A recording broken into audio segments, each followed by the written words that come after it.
Hello students, hope all of you are fine and safe. Children, today we will discuss the third poem from your honeycomb text. This poem is about a shed. The poet wishes to visit it one day. So let us read and understand what is the poet trying to tell us. But before that, let us check on to what points we have to discuss today. Today we will discuss about the poet, explanation of the poem, adjectives from the poem, rhyming words and the textual exercise. The poet of this poem is Frank Flynn. As you can see here in the slide, Francis Frank Flynn was born in 1906 in Sydney and died in 2000. By profession, he was an Australian doctor, author and missionary priest. The motive of the poem seems to make the learners know about the shed and its significance. The rhythm and the richness of the language is impressive. Let us see the first stanza of the poem. You can see few pictures here. So as I read the poem, keep your textbook with you. There's a shed at the bottom of our garden with the spider's web hanging across the door. The hinges are rusty and creak in the wind. When I'm in bed, I lie and I listen. I'll open that door one day. So here you can see in the last line the poet seems to be positive. So here the poet says at the bottom of the garden there is a shed. So he says that hardly anybody goes inside. Therefore the hinges or the door joints have become rusty and make a lot of noise whenever the wind makes them move. So when the poet is peacefully lying on his bed, he says that sometimes he hears some noises from the shed. So what he is telling? He wishes to open that door one day. So here you can see the picture that the poet is lying on the bed and he assumes that one day he will surely open the door of the shed. Let us see the second stanza. Now what the poet says in the second stanza, he says that there is a dusty old window around at the side with 3 cracked panes of glass. I often think there's someone staring at me. Each time I pass, I'll peep through that window one day. So once again in the stanza, in the last line, the poet seems to be positive. He says that the shed has a dusty old window on its side. 3 glass panes of the window are broken. Whenever the poet passes through the shed, he feels that someone is staring at him. To find out, the poet wishes to peep inside the shed one day. So let us see the third stanza. In the third stanza, the poet says, my brother says there's a ghost in the shed who hides under the rotten floorboards. And if I ever dare to set foot inside, he'll jump out and chop off my head. But I'll take a peek one day. So again he says that he will have a look inside. He will surely see. But when? One day. So the poet's brother talks about the presence of the ghost inside the shed and warns the poet that if he went inside the shed, the ghost would chop off his head. However, this does not much frighten the poet. He still wishes to step inside the shed one day. He himself wants to go inside and see, but not now. He says one day. Fourth stanza. In the fourth stanza, the poet says, I know that there isn't really a ghost, but my brother tells lies to keep the shed for his den.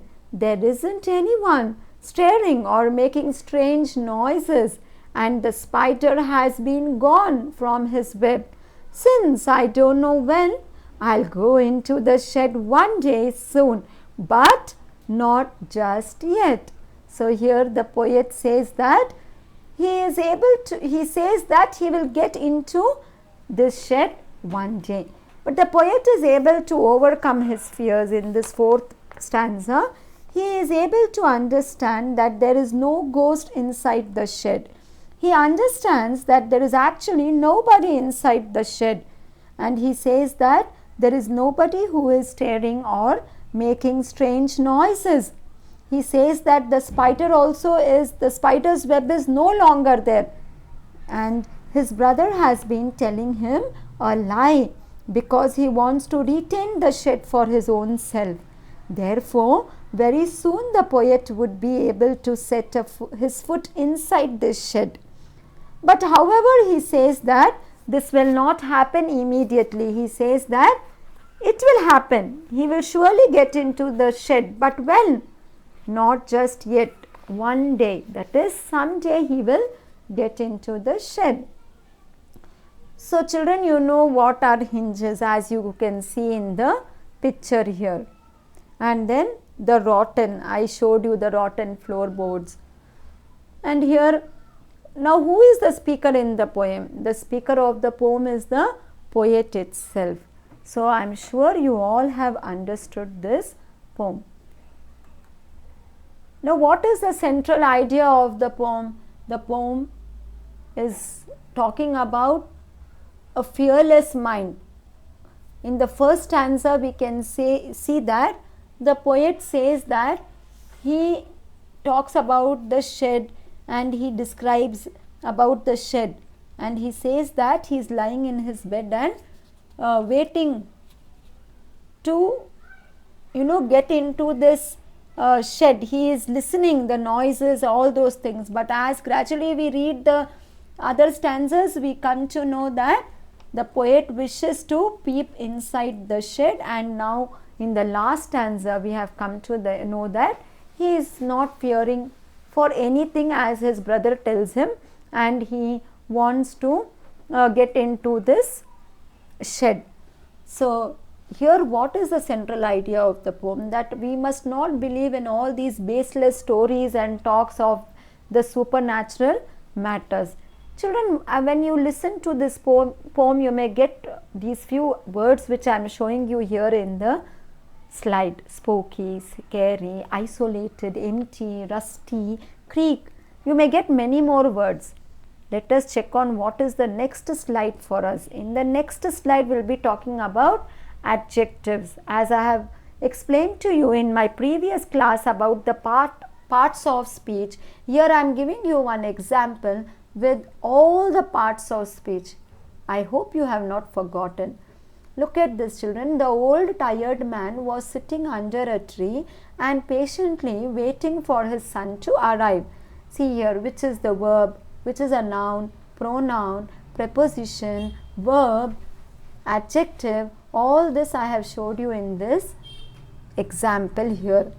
Now let us see what are adjectives. As I told you, there are 6. Here you can see that there are 6 kinds of adjectives, and I have explained to you about adjectives in the previous class as well.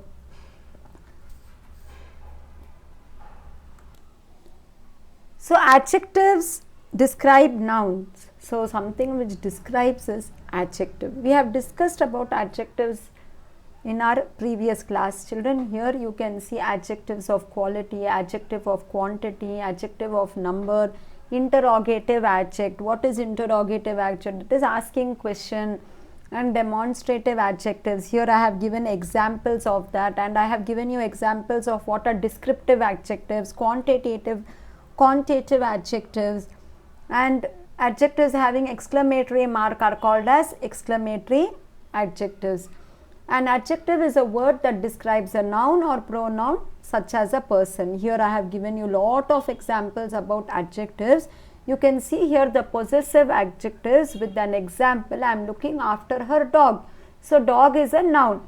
And what is her? Her is possessive adjective. So you can see one more example here. Hey, that's my one. So possessive adjective and pronoun. You can see here, children, the adjectives and their describing. So here some more examples for you. Adjectives. What are adjectives? Adjectives tell us about nouns, about someone or someone. Here see this, it comes before a noun. John lives in a new house. See, new is an adjective. If I say John lives in a beautiful house, then beautiful is an adjective. We are describing his house. So house is a noun. She tells an exciting story. So exciting is an adjective. So here we are describing the story. So that is an adjective. I met a handsome man, or I met a beautiful girl. So girl will be the noun and beautiful will be the adjective. So here another example, I met a handsome man. So handsome is the adjective, man is the noun. So look at the other examples, children. Here look at this third slide image here in this slide, an adjective that describes a noun in a non-specific sense. So here I have given the indefinite adjectives, the examples here. These are classified as quantifiers, a type of determiner. So here again example for you. There are fewer coins in the circulation. See here. So this is fewer is the adjective here.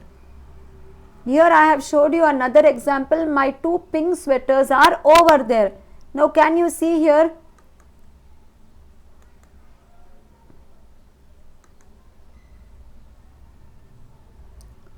Positive adjectives, adjective of number, descriptive adjective. What is a noun? See here I have showed you, and here you can see the verb. Are is a verb here over there. So I sure you are able to understand what are adjectives with these examples here. In the previous class I have explained you what are adjectives, what are the types of adjectives, and I have sent you a reference link also related to this.